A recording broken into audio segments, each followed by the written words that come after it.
मशहूर शायर स्वर्गीय मुनव्वर राणा की बेटी आज अलीगढ़ पहुंची और मौजूदा सरकार पर जमकर बरसी। हिंदुस्तान के मशहूर शायर स्वर्गीय मुनव्वर राणा की पहली पुण्यतिथि के कार्यक्रम में शामिल होने पहुंची उनकी बेटी सुमैया राणा। मुनव्वर राणा वह शख्सियत थे जो अपनी शायरी को लेकर दुनिया में हिंदुस्तान का नाम रोशन किया। उनकी बेटी मुनव्वर राणा अपनी बेबाक बात को लेकर चर्चाओं में बनी रहती हैं। अपने पिता की पुण्यतिथि के कार्यक्रम में शामिल होने पहुंची अलीगढ़, जहां उनका जोरदार सम्मान किया गया।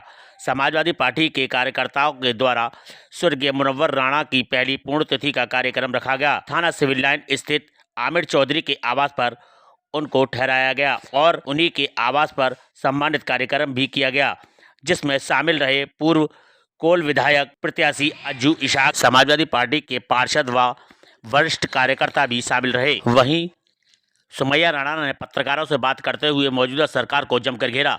कहा, इनकी कथनी और करनी में बहुत फर्क है। ये कहते कुछ हैं और करते कुछ हैं। जहां यह सरकार सबका विकास सबका विश्वास की बात करती है, वहीं जिस तरीके से मुसलमानों को जाने से रोक लगाई जा रही है, यह सरकार संविधान का उल्लंघन करती है। यह देश संविधान और कानून से चलेगा, ना कि बीजेपी के बनाए उसूलों पर। जिस तरीके से यह सरकार सुप्रीम कोर्ट के आदेशों का उल्लंघन कर रही है, जमीन पर तो कोई कार्य नहीं कर पा रही, वही जमीन खोदने का कार्य शुरू कर दिया है कि जैसे कि इन्हें कुछ मिल जाए। लेकिन जनता सब जान चुकी है, अब इनके बल गलाने में नहीं आएगी। जिन अधिकारियों को जनता की सुरक्षा और समस्या सुनने को लगाया जाता है, वही अधिकारी की धर्म का प्रचार करने में लगे हुए हैं। ऐसे अधिकारियों के खिलाफ जांच कर सख्त कार्रवाई की जानी चाहिए, जिससे कि आगे से कोई अधिकारी इस तरीके का कार्य नहीं कर सके। अलीगढ़ से सहजी सिद्दीकी की खास रिपोर्ट। आज अलीगढ़ आने को लेकर क्या कहेंगे?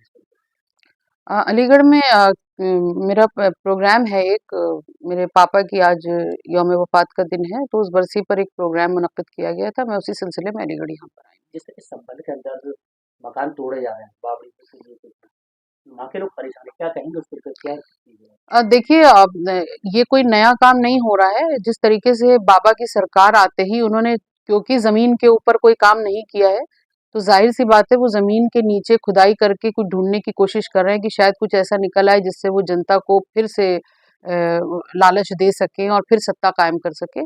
और बुलडोज़र का जहाँ तक सवाल है, जिसको कोर्ट्स ने अगर इसको असंवैधानिक बता दिया है और उसके बावजूद भी उसका इस्तेमाल होता है, तो ये यकीनी तौर पर इतने बड़े संवैधानिक पद पर बैठे हुए व्यक्ति के लिए अशोभनीय है और सीधे-सीधे संविधान का अपमान है।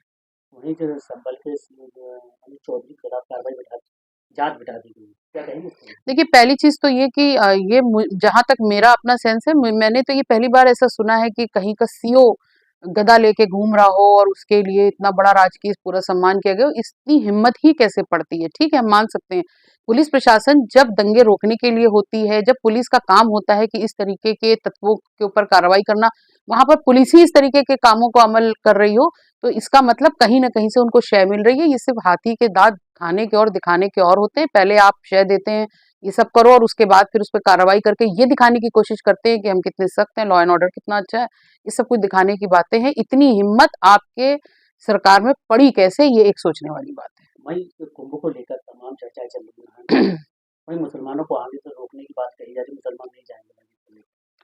अब देखिए, मुसलमान, हिंदू, धर्म, जात, भेद, लिंग, ये सब जो जितनी चीजें ये करते हैं, ये पूरी पूरी से संविधान के खिलाफ बातें हैं और इनका सत्ता का आधार संविधान को किनारे करने का ही सबसे बड़ा श्रेय जाता है। क्योंकि जब ये बात करते हैं सबका साथ, सबका विकास, सबके विश्वास की, और उसके बाद एक तरफ फिर ये कहते हैं कि मुसलमान वहां नहीं जा सकते, ये नहीं जा सकते, वो नहीं जा सकते। ये भारत है, ये संविधान से चलेगा, कानून से चलेगा, ये किसी की दादागिरी से नहीं चलेगा। वहीं पर मुलायम सिंह यादव जी की प्रतिमा लगाई गई है, उस पर विरोध किया जा रहा है, उस प्रतिमा को लेकर। देखिए, जितने भी वांछित और वंचित समाज के लोग हैं, दलित, पिछड़े, अल्पसंख्यक, आदि आबादी, उन्होंने उनको अपना देवदूत माना है और उन्हीं पे श्रद्धा रखते हुए कुछ लोगों ने वहाँ पे अगर उनकी प्रतिमा की स्थापना की है, तो मुझे नहीं लगता इसमें इतना बड़ा कोई बवाल हो सकता है।